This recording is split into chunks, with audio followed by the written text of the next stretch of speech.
Our next topic is electric flux. Now, the definition part is electric flux is defined as total number of electric field lines passing perpendicular to a given area. It is represented by phi.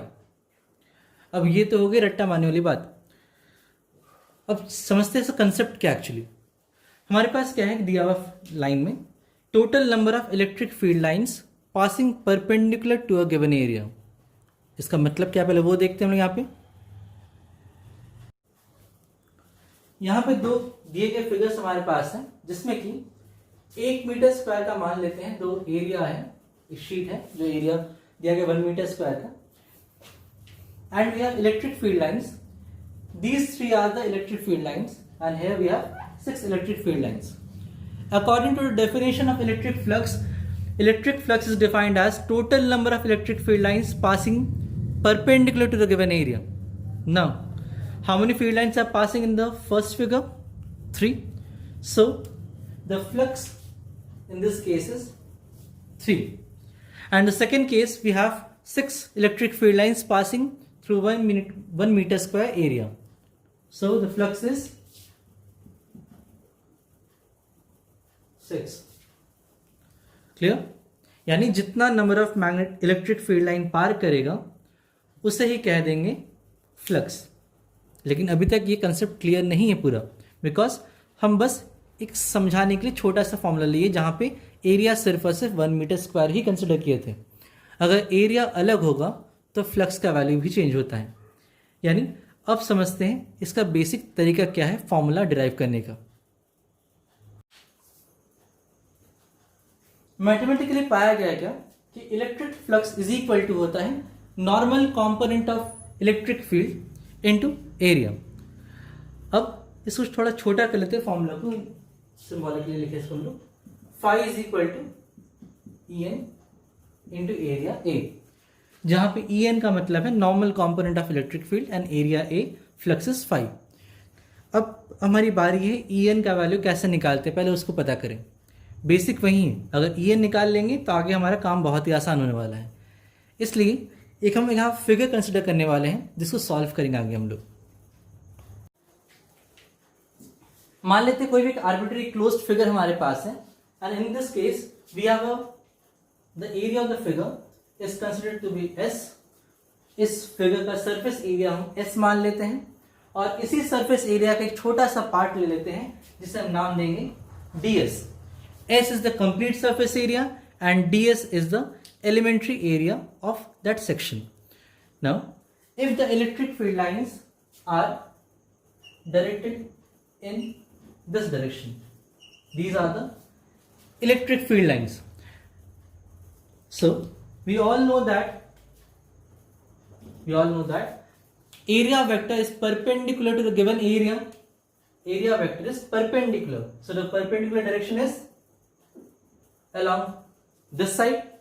Hence, the area vector is directed along this particular direction. But the electric field vector is directed along some other direction. But the electric field and the area vector makes a certain angle. Let that angle be theta. Let that angle be theta. So, the component of electric field along the area vector is given by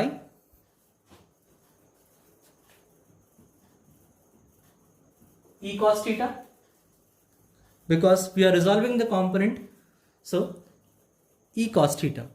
And this E cos theta is the normal component of electric field that is directed along the area vector. Clear? So we can write the electric flux d phi in the elementary section of the area ds is given by. So we can write d phi is equal to En into the area is ds. हमेशा ये ध्यान देने की बात यहाँ पे है, अगर टोटल लिखते हैं तो फाई लिखेंगे, एलिमेंट्री सेक्शन के लिए करेंगे तो डी फाई लिखेंगे, पूरे के लिए होता है तो सिर्फ फाई लिखते हैं, और छोटे से हिस्से के लिए करेंगे तो वहाँ डी फाई का यूज़ करेंगे. नाउ अगर d phi is equal to E N d S हमारे पास है एंड ई एन का मतलब कितना था हमारे पास E cos theta.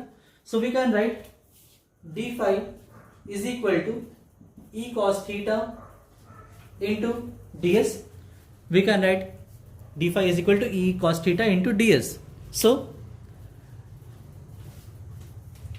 d phi is equal to E ds cos theta. बाकी आप सही बहुत बुद्धिमान है, आपको ये सब पता होगा कि ए बी cos theta का मतलब ए डॉट बी होता है. शायद ये पढ़ा होगा क्लास 11th में कि A dot B vector is equal to AB cos theta. And in this particular case we have E ds cos theta, यानी A के बदले E है, ds के बदले B और cos theta तो है ही वहां पे. So d phi can be written as d phi is equal to E dot ds. We can write d phi is equal to E dot ds. ये तो रही छोटे से सेक्शन की बात. अगर पूरे के लिए निकालना पड़े, इन दैट केस हम क्या करते हैं, अगर छोटा हिस्सा दिया हुआ है उससे बड़ा निकालना पड़े तो हमेशा वहाँ पे इंटीग्रेशन करते हैं. तो यहाँ पे क्या करेंगे हम लोग, बिकॉज वहाँ ds है तो इंटीग्रेशन भी सरफेस इंटीग्रेशन होगा. Okay, so will write integrating both side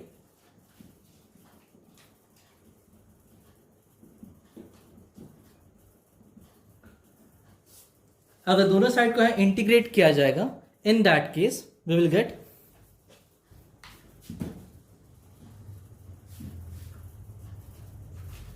is equal to E dot ds. लेकिन अगर आप ऐसा लिखिएगा तो ये गलत होगा, बिकॉज जो इंटीग्रेशन का साइन यहाँ हम यूज करेंगे वो ऐसा नहीं दिया जाता.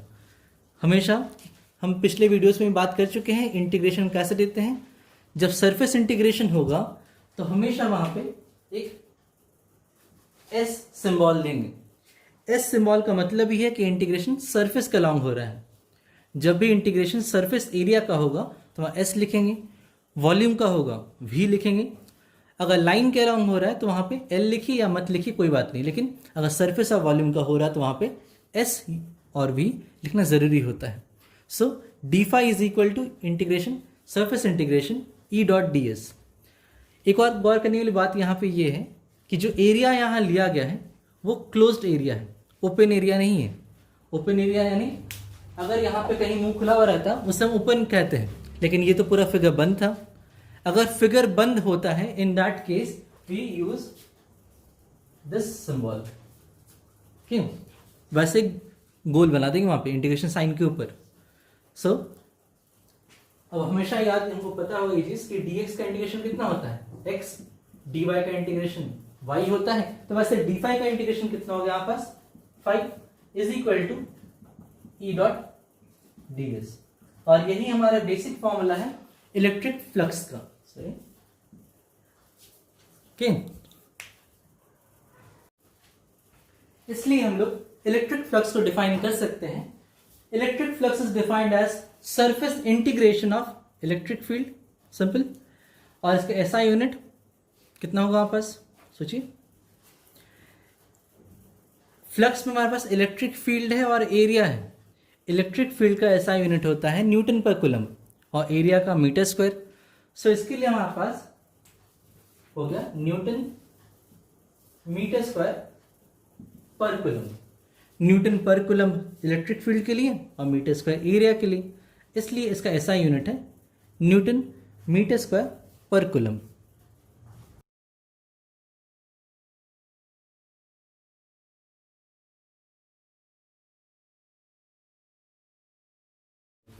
बेसिकली गॉस कहते हैं जितना चार्ज ज्यादा होगा उतना फ्लक्स ज्यादा होता है.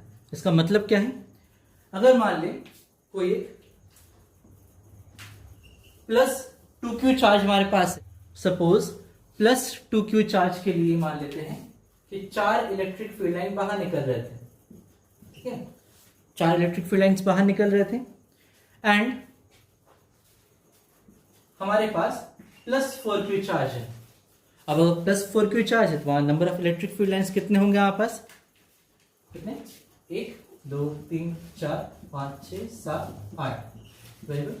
नॉर्मली भी देख पा रहे हैं हम लोग क्या कि चार्ज ज्यादा होने से number of electric field lines बढ़ जाता है और जितना ज्यादा इलेक्ट्रिक फील्ड लाइंस होगा उतना ज्यादा फ्लक्स होगा हमारे पास. इसलिए हम लोग इनडायरेक्टली कह सकते हैं क्या कि जो फ्लक्स होता है वो डायरेक्टली प्रोपोर्शनल होगा चार्ज का, जितना ज्यादा चार्ज उतना ज्यादा फ्लक्स। इस वजह से हम लिख पाएंगे कि यहां पे इस प्रोपोर्शनलिटी को यहां से हटाते हैं तो वहां पर डालना पड़ेगा हमको एक कांस्टेंट इनटू क्यू। अब गॉस के केस में ये कांस्टेंट का वैल्यू था हमारे पास 1 by epsilon naught. So phi is equal to Q by epsilon naught, और यही हमारा बेसिक फॉर्मूला है फॉर गॉस थ्योरम। ओके, अब ऐसे लिखने से नंबर तो नहीं मिलने वाला, तो देखते हैं गॉस थ्योरम को अगर एग्जाम में पूछा जाए तो कैसे लिखेंगे हम लोग। और ये एग्जाम का बहुत इंपॉर्टेंट क्वेश्चन है। हमेशा ये क्वेश्चन के साथ एक टेल क्वेश्चन रहता है, लगभग हमेशा ही आता है ये चीज़, इसलिए इसको ध्यान से देखेंगे हम लोग। क्वेश्चन का रहता है part state and proof Gauss theorem, और कभी कभी पूछ देता है स्टेट गॉस थ्योरम। तो हम इस चीज़ को अलग अलग कहेंगे, पहले स्टेट करेंगे फिर प्रूफ करेंगे। तो देखते हैं पहले स्टेटमेंट पार्ट। अगर क्वेश्चन पूछा जाता है स्टेट गॉस थ्योरम, तो स्टेटमेंट क्या लिखेंगे इसका हम लोग एग्जाम में। Gauss theorem states that the total electric flux through a closed surface enclosing a charge is equal to 1 by epsilon naught times the magnitude of charge enclosed. कि वही बात है जो पहले एक्सप्लेन कर रहे थे हम, जितना ज़्यादा चार्ज होगा उतना ही ज़्यादा यहाँ इलेक्ट्रिक फ्लक्स होता है। और यहाँ ये ध्यान देने वाली बात है कि जो फिगर होगा हमेशा वो एक क्लोज्ड फिगर है, कहीं भी ओपन फिगर के लिए काम नहीं करते हम लोग।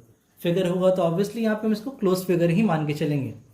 इसलिए गॉस थ्योरम कहता है the total electric flux through a close surface enclosing a charge, उस क्लोज फिगर के अंदर एक चार्ज है Q, is equal to 1 by epsilon naught times magnitude of charge enclose.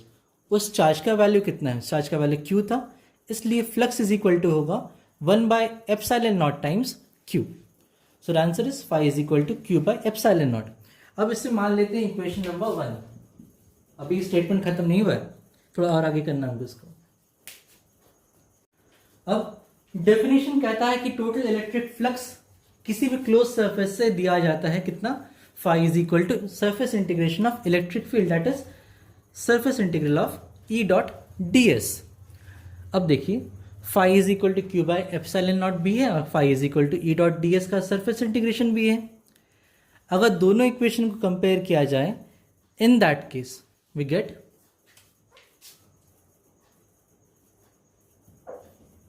यहां लिखेंगे कंपेयरिंग इक्वेशन 1 एंड 2। अगर इक्वेशन 1 एंड 2 को compare करेंगे हम लोग, in that case we get surface integration of E dot d S is equal to Q by epsilon naught. और यही हमारा बेसिक वर्किंग फॉर्मूला होगा गॉस थ्योरम का। इसे याद रखना है कि surface integration of electric field is equal to Q by epsilon naught. इसको हम लोग स्टेटमेंट फॉर्म में भी लिख सकते हैं, जो कि गॉस थ्योरम का एक और स्टेटमेंट होगा। कैसे? इसका और एक स्टेटमेंट हमारे पास है, जैसे हम देख पा रहे हैं यहां पे, Gauss theorem can also be stated as if a closed surface encloses a charge, कोई भी चार्ज रखा है, कोई क्लोज्ड फिगर हमारे पास, then surface integral of electric field over the close surface is equal to 1 by epsilon naught times the charge enclosed. जो हमने mathematically derive किया उसी को बस स्टेटमेंट फॉर्म में लिखा है। क्या लिखा है? जो surface integral of electric field होगा वो 1 by epsilon naught times charge के बराबर होगा। इसे ही कहते हैं गॉस थ्योरम। ओके, इतना था हमारा स्टेटमेंट पार्ट। अब आएंगे इसकी प्रूफ के पार्ट पे, कि क्वेश्चन रहता है स्टेट एंड प्रूफ। तो स्टेटमेंट तो इतना रहा, अगर साथ में प्रूफ भी पूछ दे तो कैसे प्रूफ करेंगे आगे देखते हैं। तो आइए प्रूफ करते हैं गॉस थ्योरम। कैसे देखिए, मान लेते हैं कोई एक हमारे पास एक चार्ज है Q, जिसे हमने स्फीयर के अंदर बंद कर दिया है, उसे जाने नहीं कहीं पर हम लोग। तो जो चार्ज Q है वो क्या करेगा, अपने चारों तरफ इलेक्ट्रिक फील्ड बाहर निकालेगा। इस तरह से बचाओ बचाओ, इलेक्ट्रिक फील्ड बाहर की ओर जा रहे हैं। सो जो इलेक्ट्रिक फील्ड हमारे पास है वो हमेशा परपेंडिकुलरली उस सरफेस से बाहर निकल रहे हैं। अब अगर इलेक्ट्रिक फील्ड सरफेस से परपेंडिकुलर बाहर निकले, उसे हम एक नया नाम देते हैं, इसे कहेंगे रेडियल इलेक्ट्रिक फील्ड। रेडियल क्यों? क्योंकि आप देख सकते हैं यहाँ पे जो इलेक्ट्रिक फील्ड बाहर निकल रहा है वो अलोंग द रेडियस काम कर रहा है। कैसे? ये हुआ ना, रेडियस ऑफ स्फीयर तो यही होता है, और इसी रेडियस के अलोंग देखिए हमारा इलेक्ट्रिक फील्ड भी जा रहा है, यानी जो डायरेक्शन ऑफ इलेक्ट्रिक फील्ड है वो अलोंग द रेडियस काम कर रहा है, इसलिए इसे कहते हैं हम लोग रेडियल इलेक्ट्रिक फील्ड। अब देखते हैं, क्योंकि हमारा इलेक्ट्रिक फील्ड सरफेस के परपेंडिकुलर बाहर निकलता है और इस पूरे स्फीयर का सरफेस एरिया मान लेते हैं एस।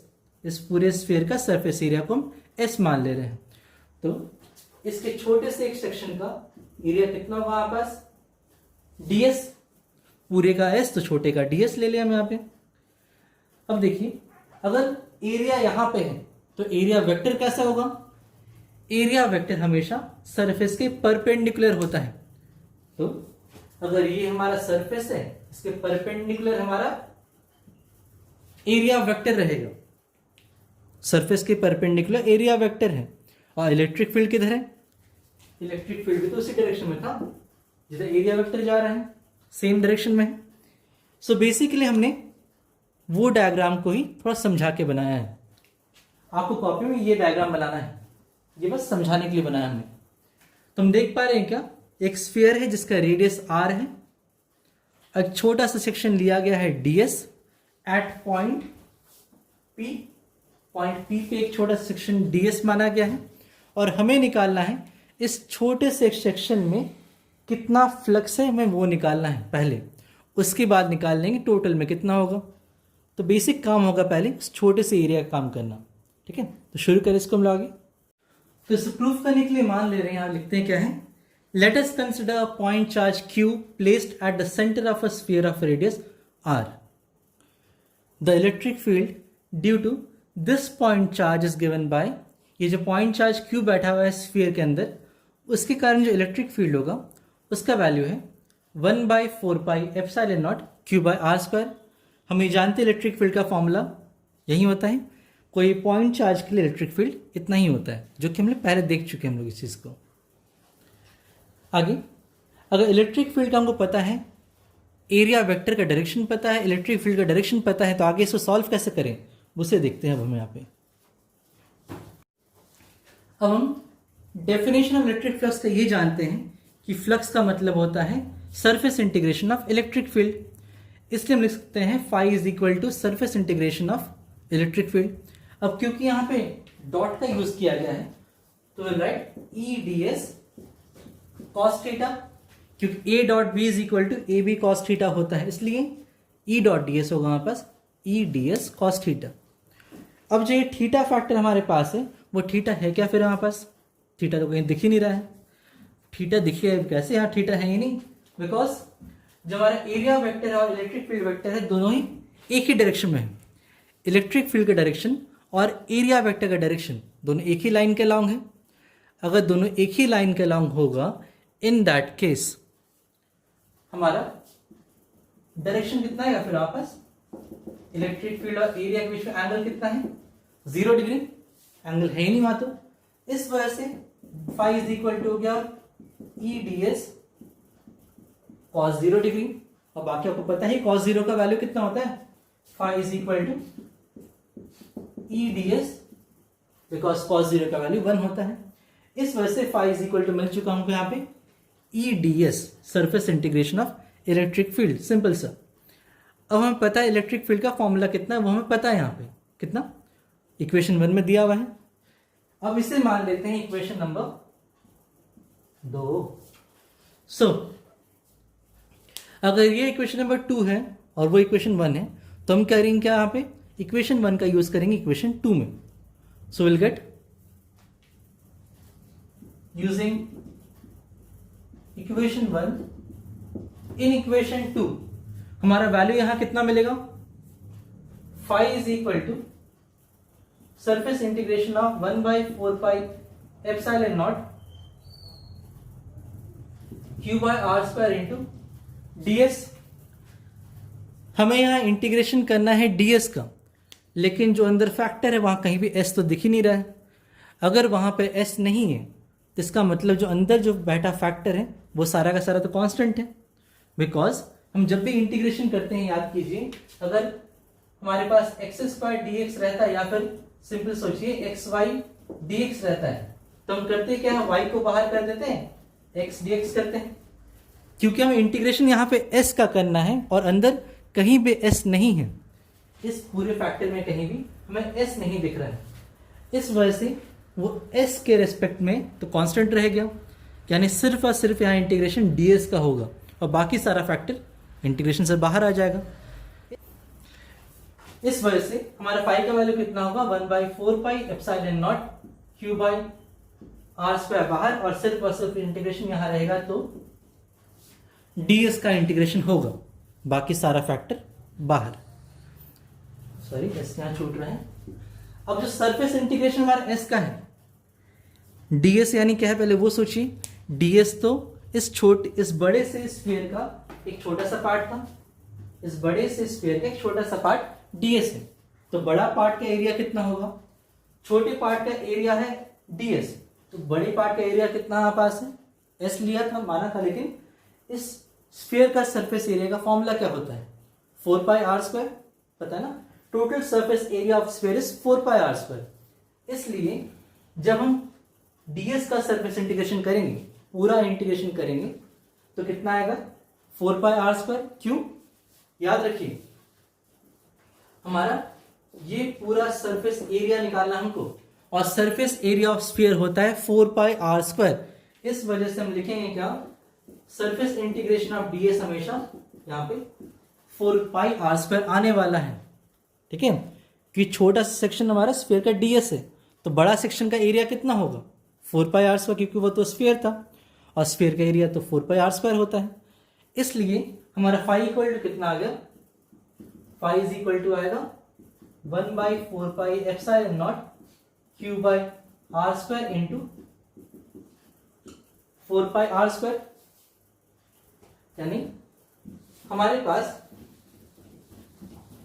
जो वैल्यू बचेगा वो कितना है, आर स्क्वायर कट गया, 4 पाई कट गया, तो बचा कितना, क्यू बाई एप्सिलॉन नॉट बच रहा है हमारे पास। यानी फाई इक्वल टू कितना आ रहा है, फाई इज इक्वल टू हमारे आ रहा है यहाँ पे क्यू बाई एप्सिलॉन नॉट। और यही तो हमें प्रूफ करना था, यही गॉस थ्योरम है, ठीक है। तो हम प्रूफ कैसे कर रहे हैं, यहाँ पे पहले इलेक्ट्रिक फील्ड लिए और इस इलेक्ट्रिक फील्ड का सरफेस इंटीग्रेशन निकालें, और सरफेस इंटीग्रेशन करने से कितना आ गया हमारे पास, क्यू बाई एप्सिलॉन नॉट, जो कि हमारे पास गॉस थ्योरम है।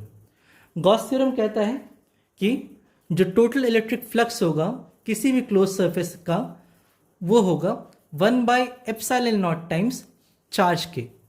वहीं आ चुका हमारे पास, तो ये हमारा प्रूफ है गॉस थ्योरम का। तो लिख देंगे यहां पे नीचे, दिस प्रूव्स